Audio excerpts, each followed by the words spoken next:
Morning, this is Chat UTD. First, and probably most importantly, I am going to do a standalone tribute to Dennis Law. I recorded one on Saturday evening and found myself getting pretty emotional, which caught me by surprise. I wasn't happy for it to go out, so I'm not going to muddy his name by putting him in with the conversation around the mess that is Manchester United, which is the main focus of the video today. So I'm not neglecting to do a tribute to Dennis. It will just come at a different time, probably tomorrow, because I feel it's important for me personally to do a tribute to him, because he means a lot. And I might mention him interweaved into what we talk about today, but a standalone tribute will be done, as I said. So another really poor result at Old Trafford, another really worrying performance yesterday, 3-1 at home to Brighton.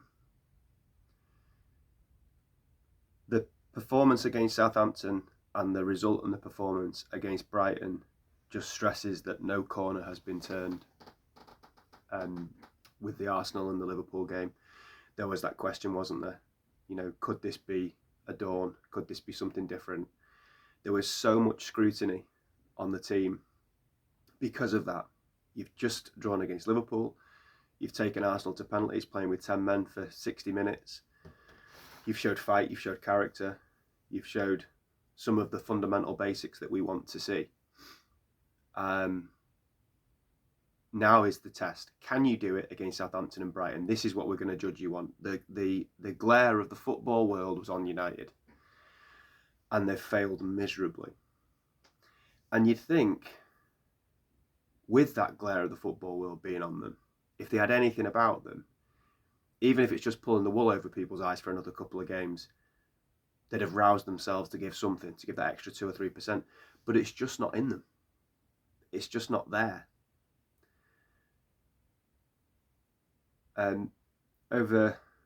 think it was New Year rather than Christmas. I looked at United's next 8 games, as was at that point, including Brighton, and I said Brighton would go into the game as favourites and Brighton would probably win. On Friday, I said I'm sticking with that prediction. So I guess I'm not surprised that Brighton beat us, but I still find myself thinking, this is unfathomable. Like, is this what it's come to? That we just accept that Brighton come to Old Trafford as a matter of course and have a comfortable afternoon where basically they, for large periods of the game, just play us off the pitch, just like Southampton did on Thursday evening. Is that what it's come to now? We're just accepting that. That's where we're at. So I think my pragmatic knowledge of the game makes me think, well, yeah, Brighton are probably a better team than us, so yeah, they're going to beat us. But then there's a bit of me which wants to fight for what Man United should stand for, and says, no, that's not okay. It's not okay that Brighton just come and beat us. We've got to be better than that. And you look at the squad, our squad, it's not brilliant. There's a lot of holes in it. There's loads of changes I'd make, as I've mentioned before, and I'll probably mention again today. But it's not that bad. It's not as bad as what is suggested by the league table. But when you watch us week in, week out, that's fair. It's a fair reflection of where we should be. So what's gone wrong? Well, I'll tell you, and I've probably been saying it for the last 8 or 9 years, but it's got worse as time's gone by, is that since Ferguson left, every decision that's been made at the top of that football club has been made without any football motivation whatsoever. It's been made with the motivation of money, commerce, and selling things or building profiles of people. There's no football motivation at the club for 11 years. And when the owners don't care about football, that trickles down to every part of the club. They set the ethos. I remember seeing a graphic when I used to work for a team, and it was a mountain, and at the top of the mountain it said ethos, and then it was like I think it was skills, and then it was behavior or something. I can't remember exactly how it was, but it really resonated with me. And then the bottom bit was, this is what you'll see. And the bottom line is, with United, the ethos of the football club has stank. It's absentee owners who use this club like a cash machine, who want players who will earn them more money with no regard for football success, which actually is absolutely insane, because you'll earn a lot more as a football club if you're better and you've got better players who actually want to play football and want to do well. But what's come with it, as I've said many times before, is not just an acceptance of mediocrity, but a rewarding of mediocrity. Then the atmosphere around the club, in terms of the fans, gets toxic. There's a lot of pressure when you play for Man United to do better than what they're doing, and I think players find that difficult to handle, in particular if they haven't got the character to do it. So you've got this perfect storm. And I said it on Friday, United are a club with all the trappings of success, but none of the rewards. And I think for players, they have all the trappings of success, but they don't produce high quality football. They play for Man United. They have the world looking at them and microanalyzing their every move. They are paid handsomely, but we don't get the rewards from them, because this has been going on for too long now. And it's become indoctrinated and it's become entrenched. And that's the ethos and that's the culture of this club. The DNA of what Manchester United should stand for, that I fight for when I go into a game like Brighton and I'm thinking, yeah, on paper they're better than us, but that bit of me that fights is the DNA of Man United, but we're Man United. That's gone. But the problem is, for the players, is there's a lot of fans like me who are not accepting that that's gone, and are saying, come on, you're putting on our shirt. So the players probably feel like failures, because they are failures. I don't think the players that have played yesterday, I don't think any of them are not trying.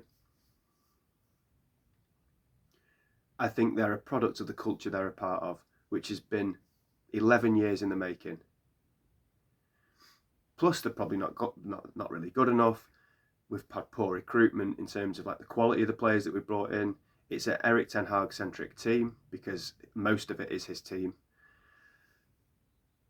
And I think it's probably a difficult environment to play in. It's no coincidence that our worst form at the moment is at Old Trafford, because you're playing in front of 76,000 expectant fans and you're stinking the place out.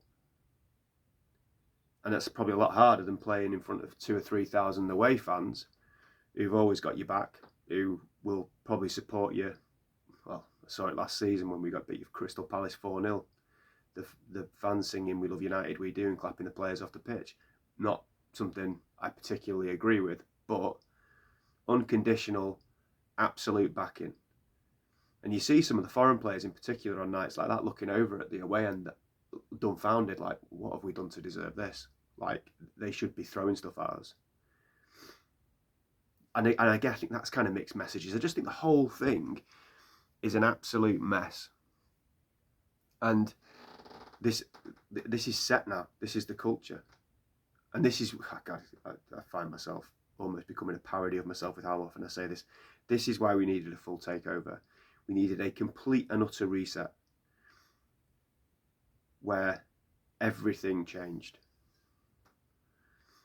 Not just because of money, but because of that fresh start that freed us of the trappings and the damage and the legacy damage of the Glazers, because it's all still there.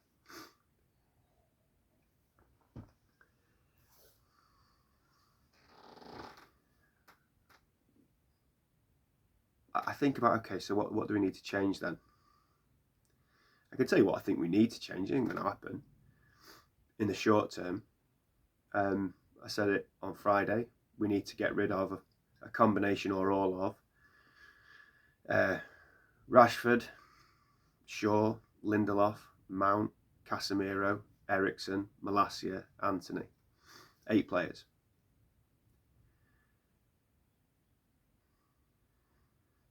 because they're players that are on, I'm sure, good money, that don't play and are not going to play and are finished at United. Why is it going to be so difficult to get rid of them? Because some idiot gave them far more money than what they're worth and are living in a fantasy world that the rest of football are not living in. The rest of football is living in the real world. And they look at that and go, I'm not going to, who signed that off? I'm not going to give you that amount of money. We're an absolute laughingstock, absolute joke. Other clubs will look at those contracts and think, who signed that off? Even clubs that are interested in those players would think that, who rate those players. So, so it's very difficult to do what I just suggested we need to do. Would that be difficult then if we had a full takeover? No, it wouldn't be difficult, because the club would just pay those players off, or would let them go to a club and say we'll supplement some of their wages, or let them go for next to nothing in terms of fees, just to get them off the books, because they would be able to do that. So Ineos are not able to do that, so they can't do what's needed to be done. So instead, what they're doing is entertaining ideas like getting rid of two of our up and coming, and they are still up and coming really, Garnacho and Mainu. They've been around for a little bit, so I think people think they're established professionals. They're not. They've only been in the first team for a couple of seasons. Our up and coming academy products, who happen to be, in my opinion, two of our most promising players, which doesn't really say a lot at the moment because our squad isn't very good, but they're entertaining getting rid of them, not because of football reasons, but because we haven't got any money. To go back to DNA, when has that ever been done at Manchester United? We've got rid of young players before, but not ones that have been scoring winning goals in the FA Cup final. In fact, it was the two goal scorers in the FA Cup final last season, wasn't it? Garnacho and Mainu. I think people look at current form and go, well, absolutely, I can see why the club want to sell them. Young players dip. They go through bad periods of foot. They're 19 and 20 years old, respectively. It doesn't mean that means based on that you should sell them. For a chunk of time, I've seen enough of both of those players to suggest that they have very bright futures in the game if they continue to kick on. It's not guaranteed, but if they continue to kick on, and we're entertaining selling them, make no mistake about it, because we're skint. So we just move further and further away from that word, that expression, DNA. DNA of Man United is when you've got a good young player, you build around that player. We can't build around them because you haven't got any money, so we'll sell them. Perfect storm.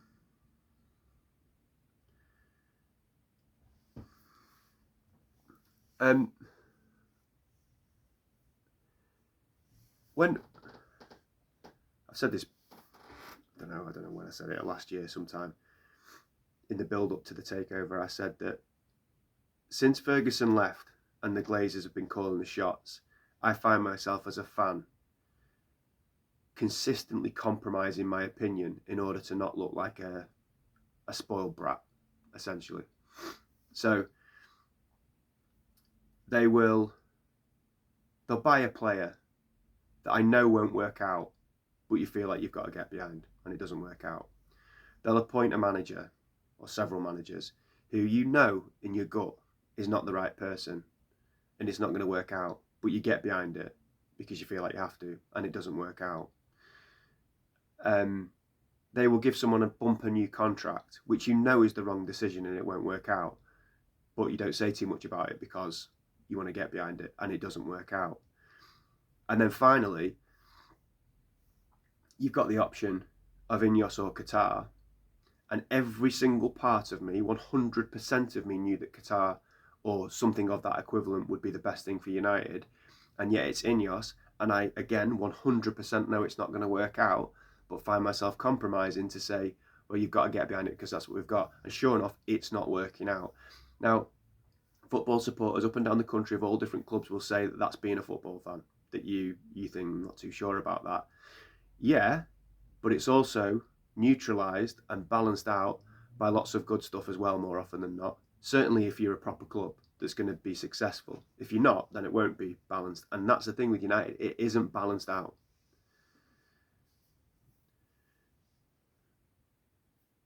believe it or not, when Ferguson was the manager, we all had our gripes. Because even if you're successful as a football fan, you always find something to have a little moan about. And there probably was stuff that he did and the club did around that time that I wasn't sure about. But with him and with that setup, with that culture, importantly, it always balanced itself out to the point where there was far more good than there was bad. There's far more bad than good at Man United. And most decisions that Ineos have made since coming in, and I said it, they needed to be perfect at their decision making, given that they haven't got the finances needed to move the club forward. And I said that a year and a half ago, and I said it a year ago, and I've said it all the way since. So they'd have to make perfect decisions in order to compensate really for that lack of finance that we've got. Their decisions on the whole have been wrong every single time, and their biggest one, and the biggest one they had to get right, was that Erik ten Hag needed to be sacked after the FA Cup final. And I'm not saying that in hindsight. You go back to any of my videos around that time. He needed to be sacked because he'd overseen a terrible season. His ethos as a manager was all wrong in terms of his victim mentality. He's going on about injuries. He's never trying anything new. The football was turgid. His recruitment that he'd suggested wasn't particularly good. Anyway, it's been and gone. There's all... Ahmad. I'll just say Ahmad. If you can't see there's a player in him, you deserve to be sacked on that alone. But anyway, as I say, different story. I don't want to go down a rabbit hole. He needed to go. They didn't want him. They openly looked at other managers, which completely undermines him. And every single Manchester United fan, whether they liked Erik ten Hag or not, would say to you, he'll be gone by Christmas. And you're employing Omar Barada, big shot from Man City, who there's footage of when he was at City, talking like he knew everything about the game, like, I wouldn't be giving wages like that, why are we doing this? I'd be doing, look at what Man United are doing, mocking us when he was at Man City. Well, okay, Billy Big Bollocks, make some decisions that impress me then, because I've not heard a peep out of you since you've been the chief executive of Man United. You're the chief executive of Manchester United. I've not heard one thing from you. I've not seen one decision that I think is a good decision from you. I've not seen you stand up and say, here we are, this is Ruben Amorim, our new manager, which is what a chief executive should be doing. If he made that decision, he should take hold of it and talk about it, because he should be proud of that decision, because I think Amorim's a good appointment. That's the only one they've got right. They don't sack him. It's already an Erik ten Hag-centric squad, as I mentioned, and then they give him more money to spend. I know that probably Ineos led the recruitment a little bit more in the summer than the manager, but nonetheless, they've given him other players that he wanted. Predictably, we have a shocking start to the season. The rot sets in even more, and then they bring in a completely different manager who plays a completely different system and give him a bunch of Erik ten Hag players and say, good luck with that one.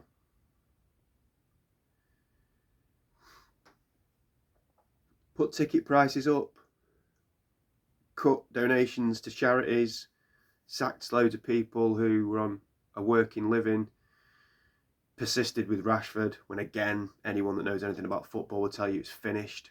It's only Ruben Amorim that's come in and been a catalyst enough and been brave enough to say it's not happening. And sure enough, we can't sell him. It's just an absolute catalogue of errors that, as I said, when you haven't got the money to do what's needed to be done, you can't afford to be making those errors. And we've still got loads of debt. We still are unable to balance finances regarding PSR and FFP. They're not clever enough to do that. When Chelsea's new owners came in, everyone went, they're mental. They're absolutely crazy. What are they doing? Basket case club. Loads of issues with FFP, loads of issues with PSR, and they bought absolutely loads of players. But then, a few months later, they sold loads of players onto Saudi Arabia and other places. Their academy products that had done very well in the Youth Cup and looked like they potentially could break into the team, but not their best players, they let go for decent money. They balanced the books, When does Chelsea have any financial issues now? They were screwed with FFP and PSR. They're not anymore. They did stuff that everyone went, what are they up to? But they're in a much stronger position now than they were then. We just keep doing the same things. Nothing has changed. Nothing's changed regarding the way we go about recruitment and squad development. We still can't get rid of players. And part of the reason is we're in an absolute ton of debt. We have no money. We needed £3 billion invested in the club a year or so ago to cover everything that needed to be done, inclusive probably of the stadium. Jim Ratcliffe ain't got £1 billion he's prepared to put in.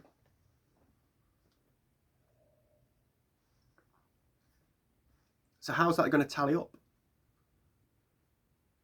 And on the stadium,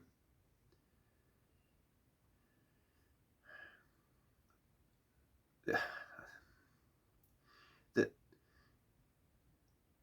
best stadium in the country in 2005. 20 years later, it's been left to rot and neglect to the degree that it's probably now cheaper to knock it down and build on a different site.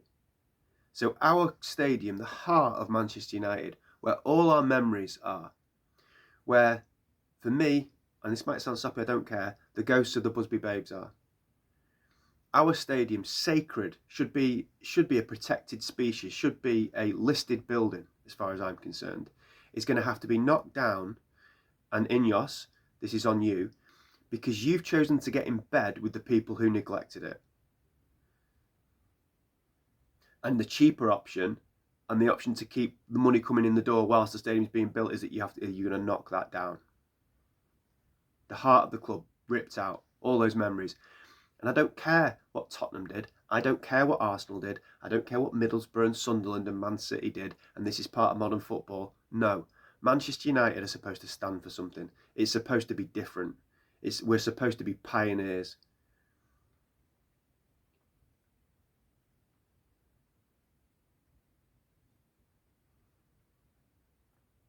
But these imbeciles have been allowed to come in, take root, do what they want.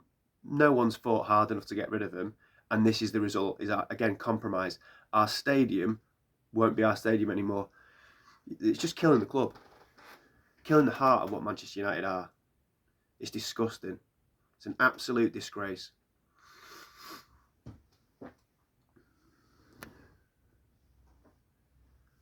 And one of my beefs always been the fact that there's no appetite for a fight from the fans.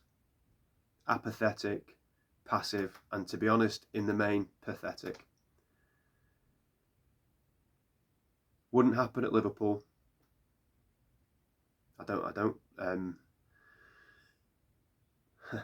like Liverpool, it's fair to say.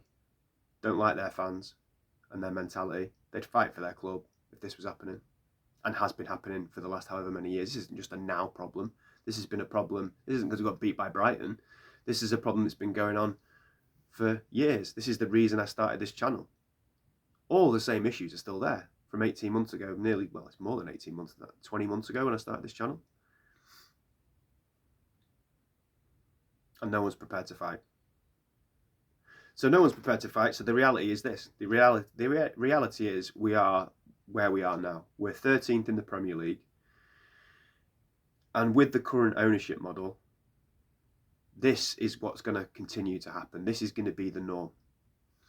Unless, as I said on Friday, Ruben Amorim is a bona fide genius. He's working with two hands tied behind his back. So in terms of moving forward, because nothing's going to change, in terms of moving forward, then what do? We've got to hope that Amorim is capable of creating something with the bare bones of what he's got now, where he gives us something that we can latch onto. I mentioned siege mentality last week, and I said that what I meant by that is a siege mentality where it's just him and his players in the changing room against everyone else. And the fans that come to the game are part of of that siege mentality. That we're on their side, but the owners, all of those people, they're part of the problem. The ownership model at Man United is far more damaging to Man United than referees, Liverpool, Arsenal, Man City. We used to have a siege mentality against those and other fans. We used to have a siege mentality against them. And yeah, we still need a siege mentality against them. But not that I expect Rubin to come out and say the owners are a bunch of bastards.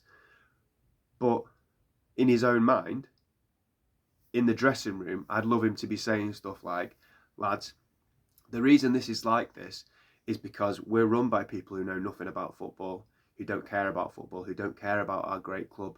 But you have a chance as individuals to buck that trend. We are going to create a culture in this dressing room that is different to the one that's been here before. Whatever money you're on, whatever perks you think you're going to get, you're judged by playing for Manchester United, the greatest football club in the world.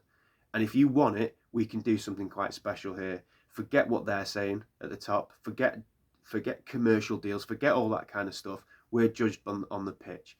And you know, part of what I think he said yesterday when he said we're the worst Man United team in history, I think part of that might be that he's trying to poke, he's trying to provoke the players into a response. And I think he's letting the fans know, I get it. I tell you what, it's a brave thing to say, because he could completely lose the players saying something like that. But he took ownership of it himself. He said, I'm getting worse results than the previous manager. He's not scared of getting sacked. And that's the difference. I hope he doesn't change this, because Ten Hag had a bit of this about him, not as good. But he had a bit of that about him in the first season, and then it seemed like he started to get a bit more protective of his job. Amrim at the moment doesn't look like he gives two hoots about how long he's at United for. He's just being real. But what we've got is a smart, innovative, very talented young coach. I really like his communication. I really like his psychology. But above him is a mess, and below him in the team is a mess. And even if he can get that mentality, that siege mentality that I spoke about, the limit of this team is, I don't know, 7th, 8th, 6th maybe. Maybe a good cup run. Maybe we could do something in the Europa League. But increasingly, it's looking like that's not going to happen this season. And next season we won't even be in Europe as it stands. So